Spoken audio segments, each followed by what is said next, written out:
নবীজিকে জবাই করতে এসেও কালেমা পড়ে। জানা থাকলে বলেন তো ওই ব্যক্তিটাকে,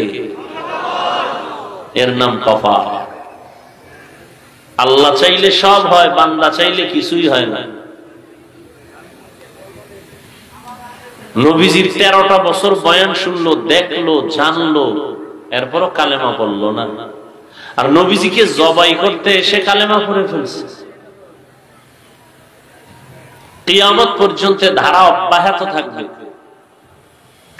কেউ অল্প কথায় বুঝবে আর বলবে আর নামাজ ছাড়া যাবে না, আর কেউ হাজারো কথা শোনার পরে বলবে দূর, নামাজ পড়ে লাভ নাই, দিল পরিষ্কার, এটাই যথেষ্ট। আল্লাহ আমাদের সবাইকে হেদায়েত দান করুন। এই জন্য বললাম যে বাড়ির থেকে বলে আসছে অমুক জায়গায় ওয়াজে যাই, কিন্তু কপাল খারাপ, প্যান্ডেলে ঢুকতে পারে নাই। এটা এমন একটা প্যান্ডেল, একটু আগেও বলেছি, রসুলের হাদিস মতে বেহেশতের বাগান, বসার সাথে সাথে সবার গুনাহ মাফ।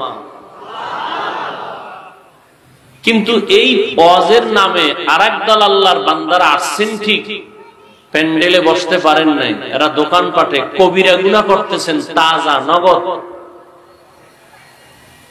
গল্প গুজব করতেছে, হাসি তামাশা করতেছে, বেপর্দা নারীর চেহারা দেখতেছে, বা কবিরা গুনাহ হচ্ছে অনবরত।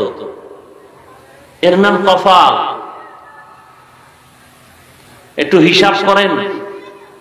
আবার একদল প্যান্ডেলে বসছেন, আপনাদের কপাল যে পুরা ভালো তাও আমি বলতে পারি না, কারণ ওই সমস্ত মানুষগুলো চূড়ান্ত ভালো কপাল থেকে পিছনে আছে, যারা মোবাইলটা সামনে নিয়ে প্রতিবন্ধকতা সৃষ্টি করে, তার কলবের মধ্যে কোনো কথা ঢুকবে না। কেন মোবাইল হাতে নিছে আমার বুঝে আসে না, আপনারা কি বুঝেন তাও জানি না। আসলে কপাল খারাপ, এটাই আমার জবাব, এতটুকু আমার জবাব। কারণ আপনি যদি বলেন যে হুজুর মোবাইলটা আমি বয়ান রেকর্ড করব, তা আপনার মোবাইলে রেকর্ডিং ভালো হবে না, ছবিও ভালো আসবে না। তো আপনার কাজটা তো মিডিয়াওয়ালারা করতেছে, আপনি বসে বসে শুধু শুধু সময় নষ্ট করেন কেন? আমার এটা বুঝে আসে না। আপনার কপাল খারাপ, এই জন্য মোবাইল হাতে নিছেন, ছবি তোলার জন্য পাগল হয়েছে। ইসলাম আপনার আব্বায় বানায় নাই, আপনার দাদায় বানায় নাই। ইসলাম রহমতের নবীর মাধ্যমে আল্লাহ পাক তৈরি করে দিয়ে গেছেন। কিয়ামত পর্যন্ত মদিনার আদলে ইসলাম চলবে, কারো মন গড়া মতামত দিয়ে ইসলাম চলবে না। সরকারের অর্ডার ছাড়া, মদিনার অর্ডার ছাড়া ভিন্ন কোনো কারণে ছবি তোলা 1000 কোটি বার হারাম। সরকার যদি বলে এখন ছবি লাগবে, শরিয়ত বলে জায়েজ। মদিনার রসুল যদি অনুমতি দেন এই কারণে ছবি লাগবে, জায়েজ। এই দুই কারণ ছাড়া ছবি তোলা স্পষ্ট 1000 কোটি বার হারাম। এই যে এমনি এমনি ছবি তুলেন কেন, কয় এমনিই তুলি, এমনিই কবিরা গুনাহ করতেছেন, বসে বসে বসছেন বেহেশতের বাগানে, করতেছেন কবিরা গুনাহ। বলার দায়িত্ব আমার, মানবেন কিনা সে দায়িত্ব আপনার। অতি চালাক কিছু মানুষ আছে সমাজে, এরা প্রশ্ন করবে, হযরত সুন্দর ফতুয়া দিলেন ছবি তোলা হারাম, মিডিয়াওয়ালারা কি হারাম করে, আপনি বাধা দেন না কেন?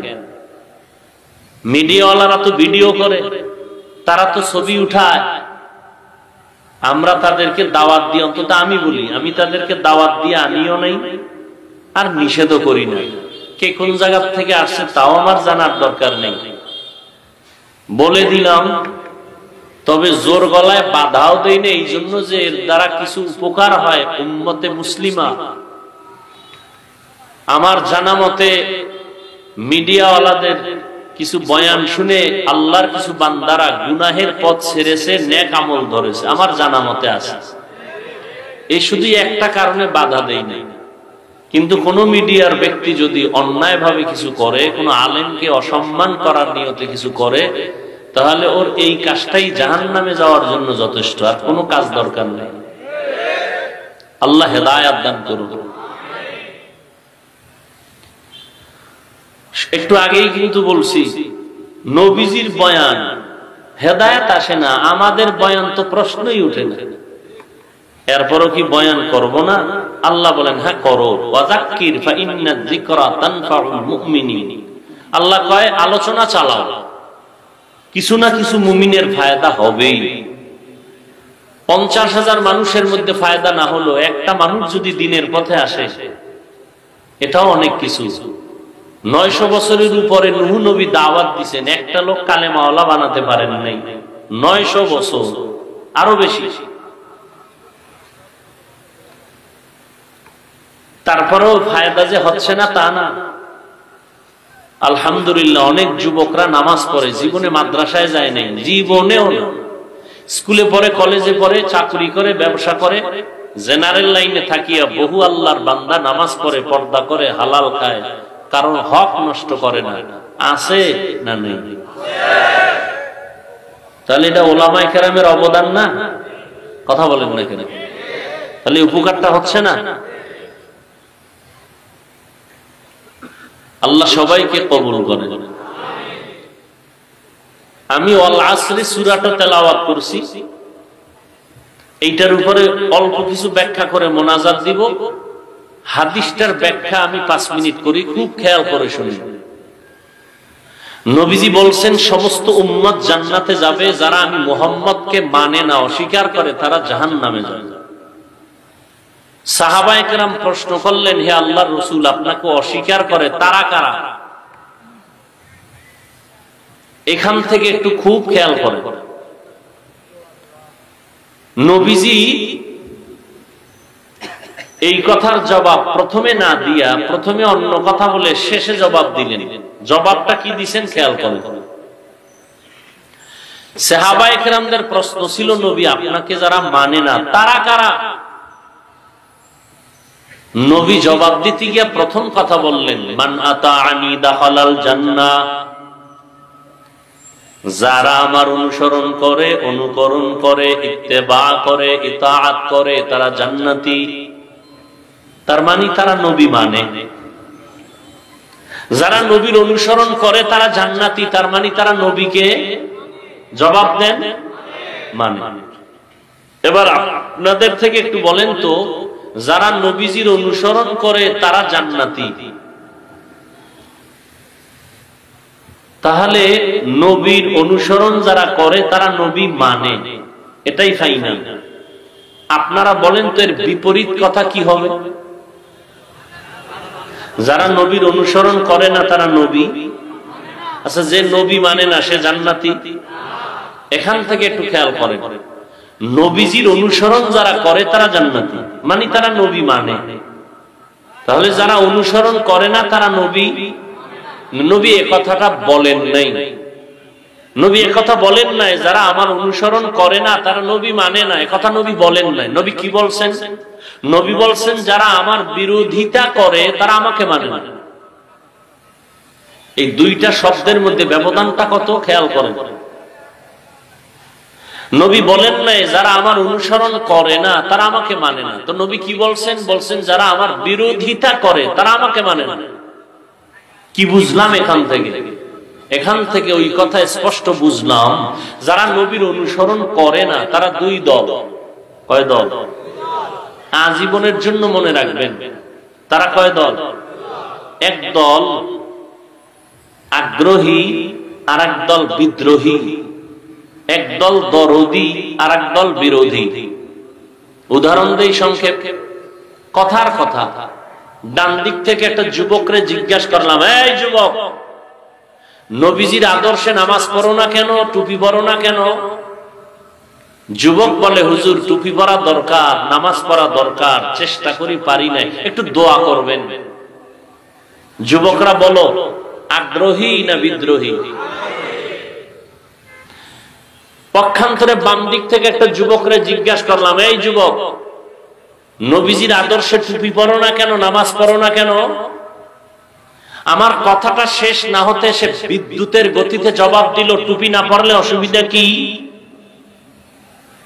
আর একটু যদি চালাক হয় সে আবার বলবে, টুপির মধ্যেই কি ইসলাম? বলুন তো, আগ্রহী না বিদ্রোহী? সত্য কথা বলেন, আগ্রহী না বিদ্রোহী? রসুলের আদর্শের বেলায় বিদ্রোহীর নাম বেঈমান। মানেন আর না মানেন, স্বীকার করেন সত্য কথা, ভুল হলে দাঁড়ায় যায়। হাফিজ ভাই ভুল বলতেছেন, কানে ধরে তওবা করব সবার সামনে। আগ্রহী মুমিন, বিদ্রোহী বেঈমান। এজন্য রাসূল বলেছেন, যারা আমার অনুসরণ করে না তারা আমাকে মানে না। না না, এ কথা না, যারা বিরোধিতা করে তারা আমাকে মানে না। এখান থেকে কি বুঝলেন? যেই লোকটা নামাজ পড়ে না তাকে গালি দেওয়া যাবে না, যেই মানুষটা নামাজ পছন্দ করে না তাকে ছাড় দেওয়া যাবে না। ব্যবধান আছে না নেই? একজনে নামাজ পড়ে না আর একজন নামাজকে পছন্দ করে না, দুইজন সমান? একদিকে বেঈমান আর একদিকে মুমিন। যে নামাজ পড়ে না কিন্তু আগ্রহ আছে, মুমিন। আর যে নামাজকে পছন্দ করে না, ও 1000 বার কোরআন মাথায় লইল, তাজা বেঈমান। ব্যবধানটা বুঝলেন? তো একজনে নামাজ পড়ে না বইলা তাকে সি সি করে তাড়ায় দেওয়া যাবে না। আগে বুঝতে হবে আগ্রহী না বিদ্রোহী। আগ্রহী মুমিন, বিদ্রোহী বেঈমান। যে পর্দা করে না তাকে গালি দেওয়া যাবে না, যে পর্দা নামের বিধানকে পছন্দ করে না তাকে ছাড় দেওয়া যাবে না। যে হালাল ভাবে উপার্জন করে না তাকে গালি দেওয়া যাবে না, কিন্তু হালাল বিধানকে যে পছন্দ করে না তাকে ছাড় দেওয়া যাবে না। ব্যবধান আছে না নাই? অতএব একজনে নামাজ না পড়লে গালি দেওয়া যাবে? আগে বুঝতে হবে সে আগ্রহী না বিদ্রোহী।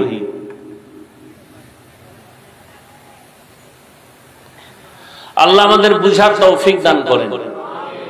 এবার আসেন হাদিসের ব্যাখ্যা সংক্ষিপ্ত। এরপরে যে সূরাটা পড়েছি, সূরাটার নাম সূরাতুল আসর। কোরআন শরীফ আপনারা পড়তে না জানলেও সবাই এই সূরাটা শুনতে শুনতে অনেকে মুখস্থ করে ফেলেছে। ছোট্ট সূরা, কিন্তু পাওয়ার অনেক বেশি। কেমন বেশি? 4 মাযহাবের 4 ইমামের এক ইমাম, ইমাম শাফিঈ রাহমাতুল্লাহি আলাইহি, তিনি বলেন কোরআন শরীফে